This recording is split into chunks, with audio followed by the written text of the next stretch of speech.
What's going on, everybody? Welcome back to another video, and today the Winnipeg Jets come to town. They play, they're rested, and they beat the hell out of the Ottawa Senators 5-1. This was a fun one. Let's get on into this video. Coming out of last game against the Seattle Kraken, the Jets were very tired, and it was very visible there in the third period, and they ended up choking the game away there in the third. They let in 2 goals, and, it kind of sucked to lose that game, but they were very tired. You could see Dubois and Connor. I just remember that one shift there where they were, gasping to get to the bench. Looked like they were skating in mud. So obviously, dead tired, very busy schedule for the Jets. But they got the day off yesterday, and then they played today, and there was a few lineup changes as Connor Hellebuyck wouldn't be playing and Dave Riddick would come in. Connor Hellebuyck is sick right now, so he is on the road trip though, so it's not a COVID thing or anything. So Arvid Holm gets called up to be the backup, and Dave Riddick will get the start. Hanela comes in for Kyle Capobianco.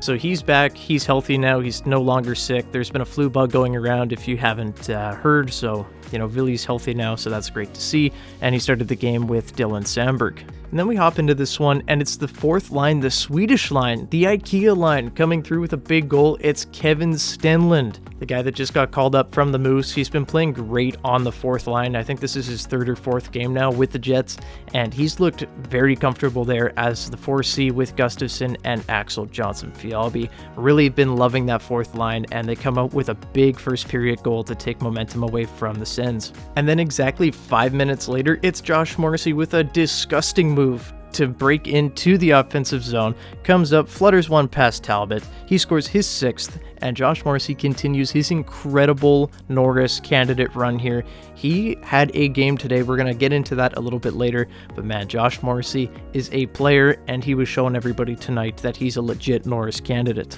The Sens would keep, applying the pressure. The Jets were kind of on their heels for the rest of this first period, right up until the end, and then with 13 seconds left, down 2-1, the Ottawa Senators take a penalty, and the Jets just kept possession, and they kept wheeling it around, and it's Sam Gagner with 13 seconds left in the first, destroying all the momentum that the Sens had going for them there in the first period. He scores his 6th. So love that, going up 3-1 at the end of the first, a period that the Sens controlled largely, but the Jets were able to finish. The Sens weren't, and David Riddick played really well in that first period.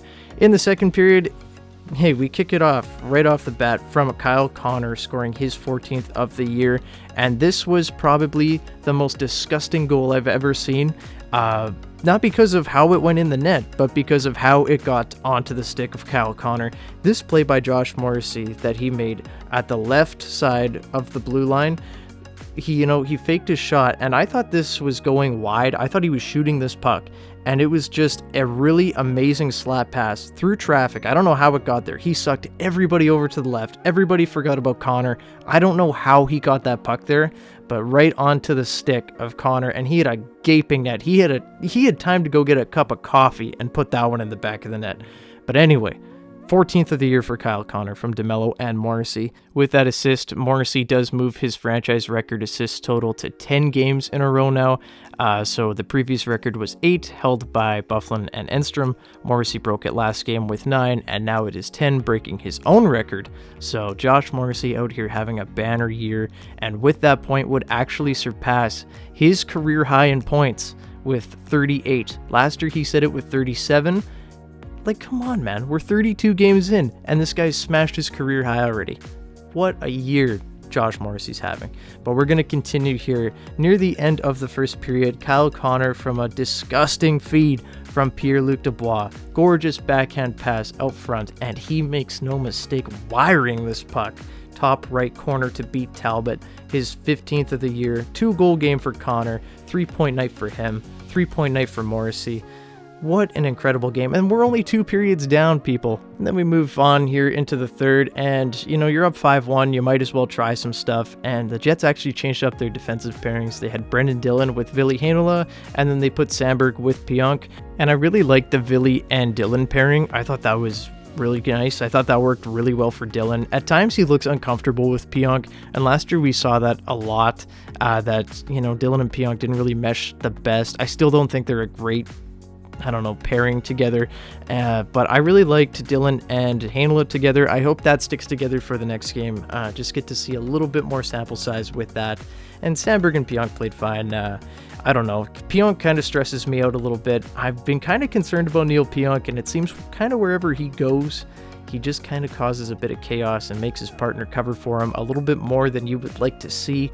Hopefully he can tighten that up. But I thought Sandberg and Ville today, for the majority, played a really great game. You know, taking hits to make plays, but just really nice movement from the both of them. And I'm really happy that Ville got in here, made some noise, and had a really steady game. You can't really complain about that one. He did nothing wrong, and he created a lot of offense too. Really good puck mover. What a game today. No one had a bad game. Everybody had a great game tonight. 5-1 win. Jets would lock it down there in the third. Senators lose. Senators aren't a great team, but man, did that feel nice considering how last game ended. 5-1 win for the Jets, and the Jets keep rolling. They got 2 more games here moving forward. It's a back-to-back situation, so we'll see if Hellebuyck is healthy to play one of those games. If I had to guess, he'll probably play against Washington, and then they'll, you know, put in Riddick, give Hellebuyck that extra day of rest, recovering from the flu. But what more can you ask from this Jets team? They're just so gritty. Like this, their entire right side. There's not one right winger that was on this team to start the season, aside from Axel Johnson-Fialbi, who was in the press box because he was a waiver claim. He wasn't playing to start the year, but it was Ehlers, Wheeler, Manalainen, and Appleton there on the right side. They're all hurt, and they've got this ragtag team of right wingers right now, and they are showing out. This system is working. Rick Bowness is doing a master job with this Jets team right now, and I'm loving every single second of it. This team is so much fun to watch. This team is good, and you know, heading into the Christmas break here, the Jets are in a very good spot. But 2 more games to go here against 2 pretty good teams. Hopefully the Jets can at least split them. I'd love to win both of them, head in strong going into the Christmas break. But with all that said, guys, I'd love to hear from you guys. What do you think about Josh Morrissey? Is Josh Morrissey a legitimate Norris candidate? Can he really win it? He's only 2 points behind Erik Karlsson now. Karlsson's got 41, Morrissey's got 39. Just 2 points separate the two among defensemen. And obviously points aren't everything, but it does help your case quite a bit if you are leading in that category. But Morrissey's gaining on him. I'm loving him. I think he's a legitimate candidate this year. Top 3 for sure. But yeah, let me know your thoughts down below, and let me know how you feel about this Jets team, because it is very exciting right now how they are just able to come together with table scraps and win 5-1. But with that, guys, I'm gonna hop on out of here. Leave a like and subscribe to the channel if you haven't already. Go Jets go, and I will see you in the next one. Bye bye.